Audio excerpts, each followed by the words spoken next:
Lebih dulu saya merakamkan pergerakan dan terima kasih kepada wakil-wakil media yang bersama pada sidang akhbar yang kita adakan pada pagi ini.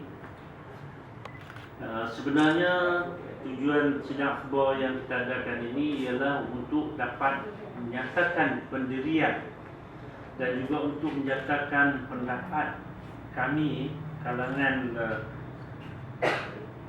Permufakatan Komuniti Satu Malaysia peringkat Negeri Kedah dan khasnya daerah Yan yang terdiri daripada 94 komuniti Satu Malaysia daripada mukim-mukim dalam Negeri Kedah, dan kami mewakili lebih kurang 100,000 anggota komuniti Satu Malaysia di peringkat Negeri Kedah ini.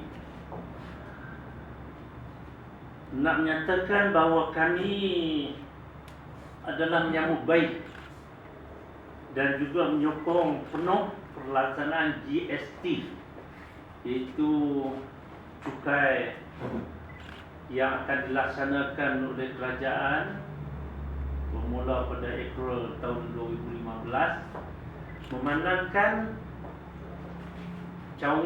cadangan GST ini adalah lebih memberi manfaat kepada rakyat dan juga memberi manfaat kepada negara pada keseluruhannya.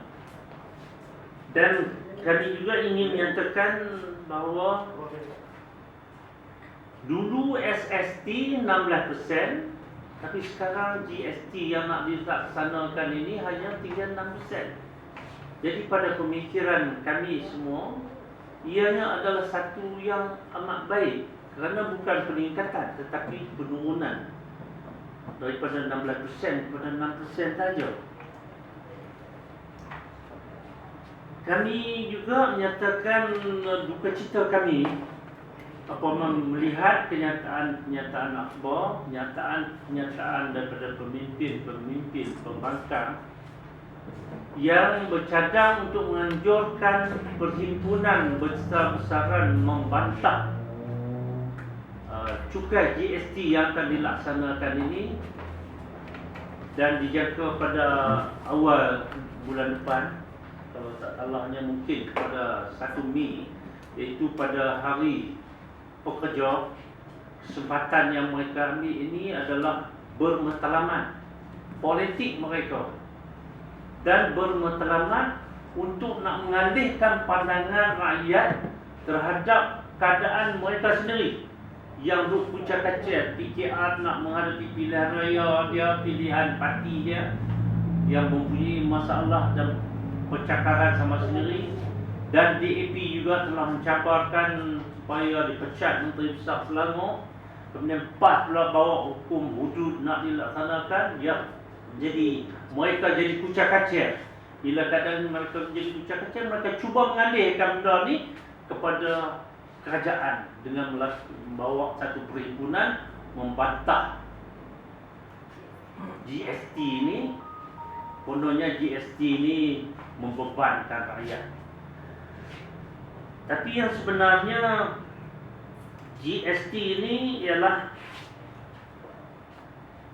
perkara yang telah dilaksanakan oleh seluruh negara di dunia, dan di Asia ni cuma 3 negeri lagi yang tak laksana, iaitu Malaysia kita, Filipina dan juga Myanmar, Burma.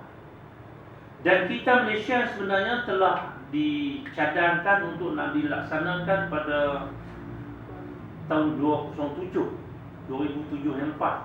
Tetapi memandangkan oleh pandangan ramai pihak supaya disusun lebih rapi, dia membuat persediaan yang lebih baik supaya bila pelaksanaannya tidak menimbulkan masalah titik bengek kemudiannya.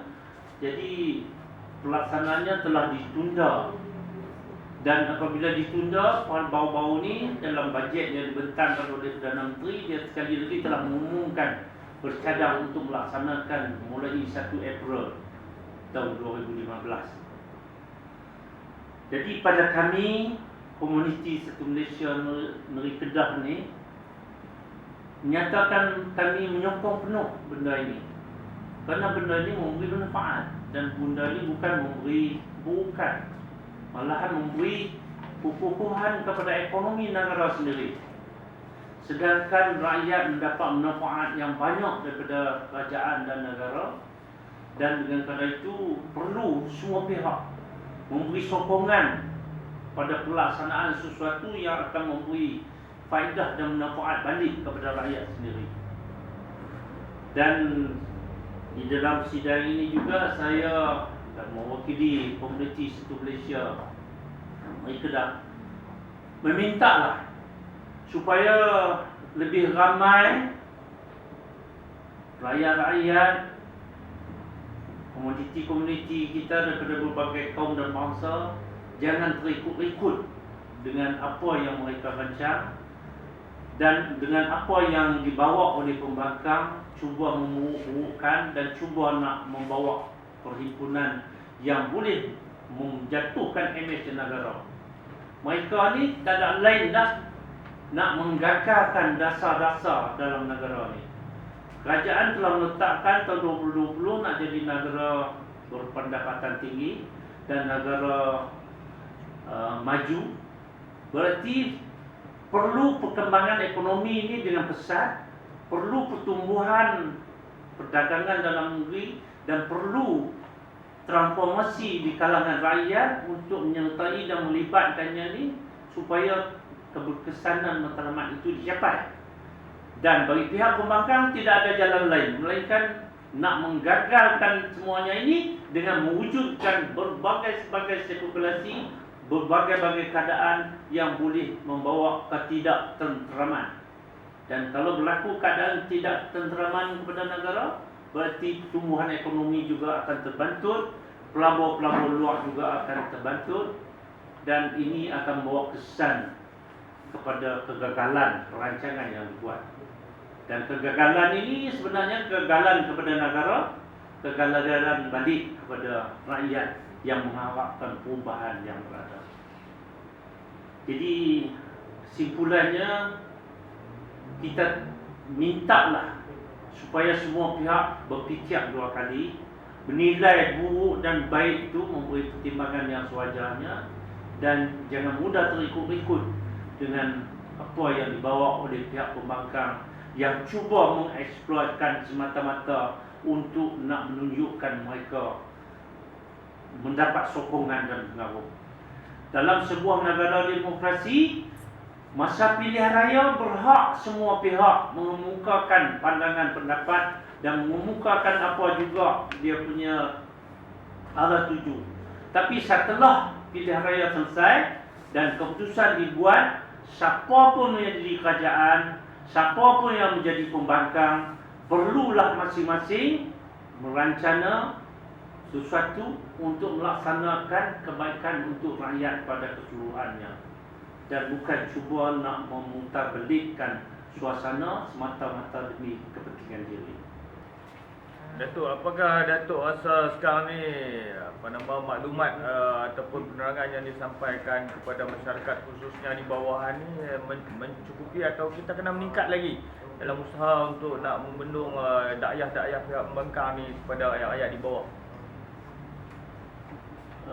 Saya dah berbincang dengan pegawai penerangan Encik Nyamran ni dulu, yang terutama di kawasan inilah, kawasan Parlimen Jerai. Secara keseluruhan, pada keseluruhannya juga kita mencadangkan menerusi Jabatan Penerangan lah, supaya menganjurkan perjumpaan-perjumpaan di antara pemimpin dan juga di antara masyarakat setempat secara bersantai dan bukan secara majlis yang formal. Kerana secara bersantai itu boleh bersoal jawab, boleh dapat penjelasan yang lebih. Dan kita di sini, kawasan ini, kita telah pun mula buat yang kita buat di Kuala Dulang.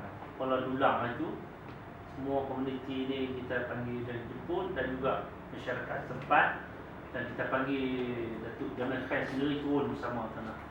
Sambil kita minum petang tu, kita sembang, kita berjelaskan apa yang tak jelas. Kerana kadang-kadang kalau kita pergi bersyarah pom-pom tentang 2 jam, kadang-kadang ada dah benda yang orang faham melalui siaran akhbar, melalui TV dan sebagainya. Cuma ada benda-benda yang dia masih tak faham, dia nak tanya. Itu jadi kita bagi peluang yang macam tu. Di yang ni, kalau bagi kawasan ini, Cik Imran dah kita akan merancang dengan komuniti ini, akan mengadakan lebih banyak lagi lah daripada masa ke masa. Dan kita juga menyuruhkan supaya bukan saja di peringkat kita di tempatan ini, tapi di seluruh negeri lah. Kerana takat sekarang ni masih lagi ada orang yang kurang faham dan tu. Saya tak nafikan benda tu.